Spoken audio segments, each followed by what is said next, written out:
Times now accesses a copy of the government's review plea in the Supreme Court on convicted MPs. The government is challenging the SC order, now filing this review petition in the Apex Court detailing its defence. And Rhythm is getting us this big breaking news. Now Rhythm, what really is the government's defence and what more does this review petition now say?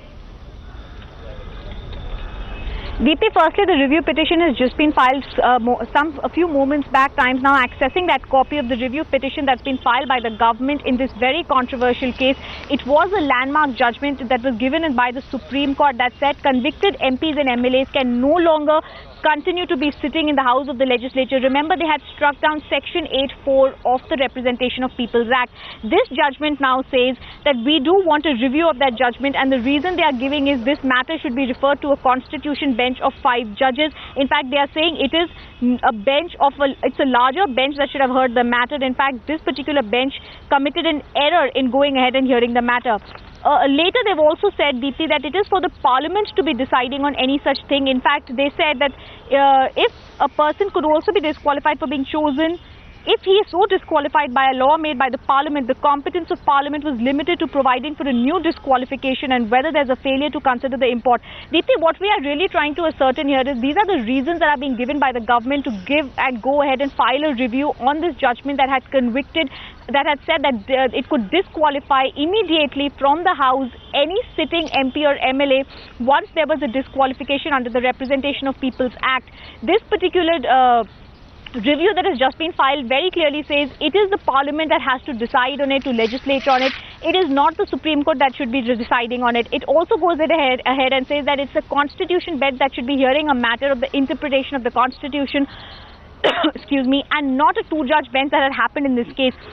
In fact, I would read out what they say. They say if the Parliament was competent, had to necessarily legislate on the issue and define as to when and what could such a disqualification take effect into. They also say that in the interest of the community, it is necessary that a convicted MP and MLA should be given the kind of leverage that has been given under Section 8(4). Remember, what we are really talking about here is Section 8(4) of the Representation of People Act. That particular section gives relief to any convicted MP or MLA from disqualification. It gives them a chance to file an appeal in a higher court, and in the meantime, that particular judgment could be stayed. The Supreme Court passed a judgment in July which said that any convicted MP, MLA could be immediately disqualified. There was a furore after that, after which a government filed this review petition today. One of the reasons the government gives in this review petition is for the Parliament to legislate on the issue. They also said there's a 2005 judgment of the Supreme Court that says that Section 8(4) should be upheld. They are talking about the Section 8(4), which is saying that it is not an advantage. And I'll read out here, this is the most important paragraph, in fact, page 87, paragraph K, which says that for this Honorable Supreme Court, it should have gone into the Supreme Court judgment of this court that had held, and this is what they are relying on. The purpose of carving out a saving in subsection 4 of Section 8 of the Act is not to confer an advantage on the sitting member of Parliament, but to protect the House and the Legislature.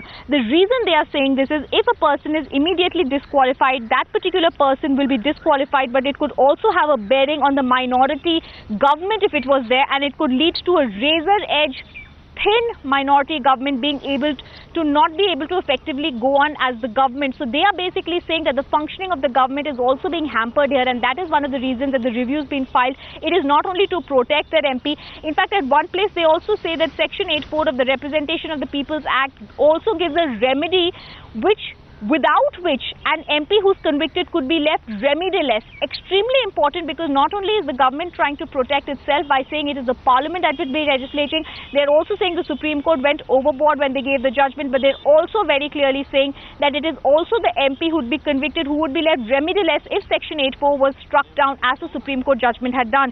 In fact, at several points in this review petition that Times now has accessed, they have said that for this, the Honourable Court did not consider the alternative submissions that the Parliament has power under Article 246 subsection 1 and Article 248 to enact a law permitting disqualification referred to under Article 102.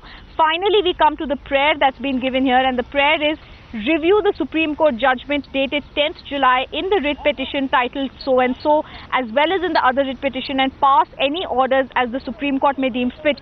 A review petition that's being filed by the government that's very clearly indicating not only should protection be given to the House, but also that they are trying to make sure that the convicted MP MLA who's disqualified is not left remediless.